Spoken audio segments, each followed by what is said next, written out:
Hello friends, मैं हूं कमलेश कुमार और हाजिर हूं आप सभी के बीच शिक्षण के प्रमुख सूत्र की क्लास के साथ। ओके ना मित्रों, तो यहाँ पे देखेंगे आप लोग, जैसा कि मैंने यहाँ पे लिखा है कि शिक्षण के प्रमुख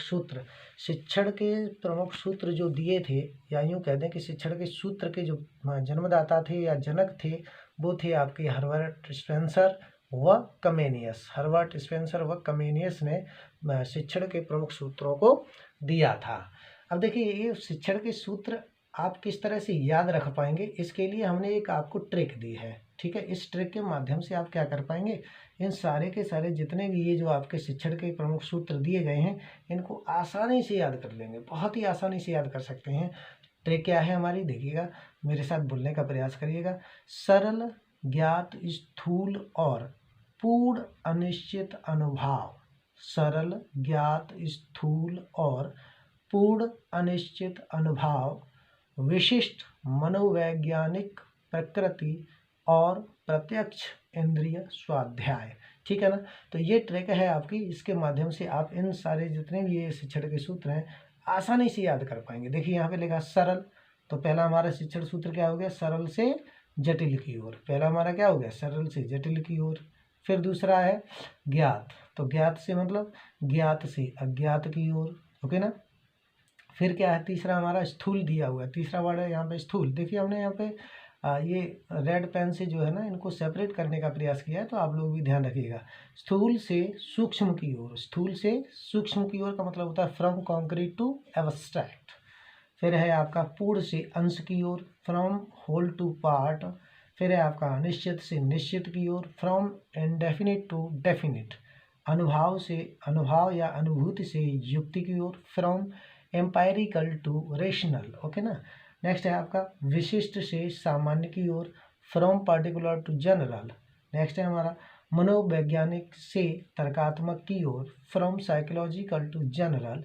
नेक्स्ट है प्रकृति का अनुसरण, फॉलो नेचर। ओके ना, प्रत्यक्ष से अप्रत्यक्ष की ओर, from seen to unseen. Okay ना, इंद्रियों का प्रशिक्षण, ट्रेनिंग ऑफ सेंसेस। स्वाध्याय को प्रोत्साहन, एनकरेज टू सेल्फ स्टडी। यहाँ पे लिखा स्वाध्याय, तो स्वाध्याय को प्रोत्साहन अर्थात एनकरेज टू सेल्फ स्टडी। शिक्षक को चाहिए कि वो बालक को उसके स्वाध्याय के लिए उसे एनकरेज करे, ताकि बालक में एक स्वाध्याय की हैबिट जनरेट हो सके। So let us explain the सरल से जटिल की ओर। ओके ना, सबसे पहला हमारा है सरल से जटिल की ओर। तो हमें क्या करना चाहिए, विद्यार्थी के मानसिक विकास के साथ साथ विद्यार्थी का जैसे जैसे मानसिक विकास होता जाता है, तो अध्यापक को चाहिए, या जो पाठ्यक्रम होता है वो भी कैसा होता चला जाता है, जटिल होता चला जाता है। जैसे जैसे मानसिक विकास विद्यार्थी का होता जाता है, वैसे वैसे पाठ्य का जो स्टेटस होता है वो भी कैसा हो जाता है, थोड़ा सा जटिल होता जाना चाहिए। सबसे पहला ये कहता है। दूसरा है आपका ज्ञात से अज्ञात की ओर। तो ज्ञात से अज्ञात की ओर सूत्र ये कहता है कि नवीन ज्ञान का आधार जो है वो पूर्व ज्ञान होना चाहिए। अर्थात बालक के पास में जो भी पहले से ज्ञान है, उसी के आधार पर हमें उसे नवीन ज्ञान कराना चाहिए। जैसे उदाहरण के लिए बालक जो है वो अपने आसपास की वस्तुओं के बारे में जानता है, मैदानों की, मिट्टी, पानी की सुविधा पैदा होने वाली वस्तुओं के बारे में जानता है, तो उसे हमें क्या करना चाहिए, प्रदेश की जो पैदावार है उससे परिचित कराया जाना चाहिए। ठीक है ना, उसके बाद में हमारा आता है क्या, पूर्ण से अंश की ओर, फ्रॉम होल टू पार्ट। तो पूर्ण से अंश की ओर, ये जो पूर्ण से अंश की ओर है, ये शिक्षण सूत्र आपका ये गेस्टाल्टवादियों ने दिया था। ये किसने दिया था, गेस्टाल्टवादियों ने दिया था, और यह सिद्ध कर दिया था कि पहले वस्तु के पूर्ण का, मतलब वस्तु के पूर्ण का प्रत्यक्षीकरण कराया जाए बालक को, उसके बाद में फिर धीरे धीरे जो है उसको उसका अंश का अर्जन कराना चाहिए। जैसे क्या है कि किसी वस्तु का हमें पहले क्या है ना, पूरा एक पार्ट, जैसे कि एप्पल है, बच्चे को तो हम लोग नॉर्मली बचपन में उसे एप्पल पढ़ाते हैं, तो एप्पल उसको दिखाते हैं, और एप्पल दिखाने के बाद फिर उसके पार्ट्स की हम चर्चा करें, तो यही हमारा कहलाता है पूर्ण से अंश की ओर। ठीक है, अगला है आपका अनिश्चित से निश्चित की ओर। देखिए क्या होता है कि एक बालक जो होता है वो अपने वातावरण में चल रहा होता है, अपने समाज में रह रहा होता है, वातावरण में रह रहा होता है, तो वो एकदम अनिश्चित होता है, उस समय उसकी कोई निश्चितता नहीं होती है ना, ठीक है ना। तो उसकी अनिश्चित धारणाएं होती हैं, अनिश्चित विचार होते हैं। शिक्षक को चाहिए कि वो जो उसमें बालक में अनिश्चितता भरी हुई है उसे क्या करे, वो निश्चित करे, ठीक है ना। तो यही आपका अनिश्चित से निश्चित की ओर सूत्र कहता है, ठीक है ना। नेक्स्ट है हमारा कौन सा, नेक्स्ट है हमारा अनुभाव से अनुभूति से युक्ति की ओर। अर्थात हमें क्या करना चाहिए कि जो बालक अनुभूति करता है उससे जो अनुभव करता है, अनुभव से उसे धीरे धीरे युक्ति की ओर ले जाना चाहिए। अर्थात नियमों कायदे कानून जो होते हैं उनकी ओर उसे अग्रसर करना चाहिए। ये एक शिक्षक का दायित्व बनता है, ठीक है। फिर से हमारा अगला विशिष्ट से सामान्य की ओर। अच्छा, विशिष्ट से सामान्य की ओर क्या कहता है, तो विद्यार्थी को निरीक्षण व परीक्षण द्वारा सामान्य सिद्धांतों को स्वयं निकालने के क्या दिया जाने चाहिए, पर्याप्त अवसर दिए जाने चाहिए, ठीक है ना।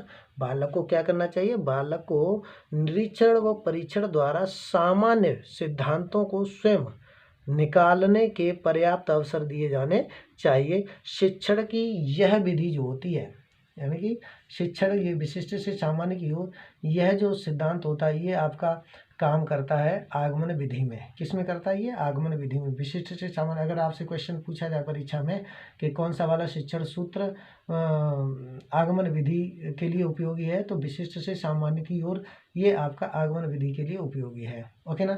नेक्स्ट है हमारा मनोवैज्ञानिक से तर्कात्मक की ओर। देखिए बालक जब प्रारंभ में होता है, छोटा बच्चा होता है ना, तो वो उस समय मनोवैज्ञानिक तरीके से सीखता है और फिर धीरे धीरे मनोवैज्ञानिक तरीके से सीखते सीखते वो तर्क करना शुरू कर देता है। और जैसे ही वो किशोरावस्था में आता है या फिर अपने बाल्यावस्था के जो अपर लेवल की स्टेज होती है उस पर आता है, तो वहाँ से वो तर्क करना शुरू कर देता है। और ये होना भी चाहिए, तर्क के द्वारा भी उस बालक को सिखाया जाना चाहिए। नेक्स्ट है हमारा क्या, प्रकृति का अनुसरण। ये देखिए प्रकृति का अनुसरण किसने नारा दिया है, प्रकृति की ओर लौटो। तो प्रकृति की ओर लौटो ये नारा दिया था किसने, तो ये नारा दिया था रूसो ने। ये रूसो ने नारा दिया था कि प्रकृति की ओर लौटो, ठीक है।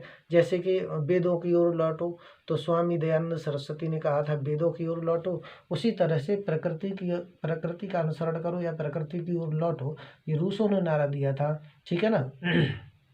तो रूसो का मानना था कि बच्चे को बिना दबाव के, बिना प्रेशर के, बिना दबाव के क्या करना चाहिए, छोड़ देना चाहिए उसे, और जिससे वो क्या कर सके, वो अपने आप पर दबाव महसूस न कर सके और आसानी से शिक्षा ग्रहण कर सके, ओके ना। नेक्स्ट है हमारा क्या, प्रत्यक्ष से अप्रत्यक्ष की ओर। प्रत्यक्ष से अप्रत्यक्ष की ओर, अर्थात ये प्रत्यक्ष से अप्रत्यक्ष की ओर ये कहता है कि हमें क्या करना चाहिए, सबसे पहले बालक को प्रत्यक्ष वस्तु के बारे में ज्ञान कराना चाहिए। और धीरे धीरे बालक क्या करना शुरू कर देगा, तो फिर धीरे धीरे बालक जो है वो अप्रत्यक्ष ज्ञान की ओर उसे अग्रसर किया जाना चाहिए। मतलब पहले किसी वस्तु के बारे में प्रत्यक्ष ज्ञान कराया जाना चाहिए और फिर उसके बारे में उसे अप्रत्यक्ष वस्तुओं के बारे में बताया जाना चाहिए।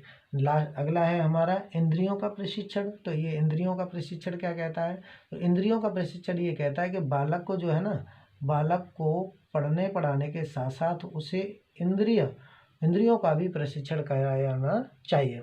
जैसे नाक का जो हमारी ज्ञानेंद्रियाँ होती हैं या फिर कर्मेंद्रियाँ होती हैं, इनका जो रोल होता है इनको भी प्रशिक्षित किया जाना चाहिए। अच्छी तरह से सुनना, अच्छी तरह से सूंघना, अच्छी तरह से स्वाद लेना, ठीक है ना। इन सारी जो इंद्रियाँ होती हैं उनको भी हमें क्या करना चाहिए, ट्रेन करने का मौका बालक को दिया जाना चाहिए। और ये बहुत ही इम्पोर्टेंट और बहुत महत्वपूर्ण ये सूत्र है आपका कौन सा, स्वाध्याय को प्रोत्साहन।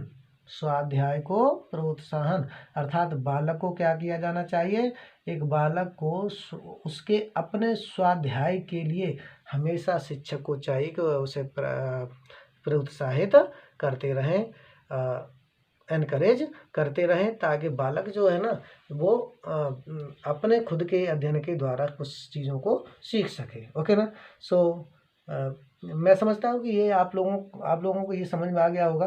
ये शिक्षण सूत्र जो भी हैं प्रमुख शिक्षण सूत्र, साथ में ये हमने ट्रिक के माध्यम से इन शिक्षण सूत्रों को पढ़ाने का प्रयास किया है, जिसके जनक हैं कौन है, हर्बर्ट स्पेंसर व कमेनियस। ये आपके यूपी टेट 2022 के लिए बहुत ही इम्पोर्टेंट टॉपिक है। यहाँ से 2-3 क्वेश्चन कम से कम आने की संभावना होती है। Thank you for watching my video.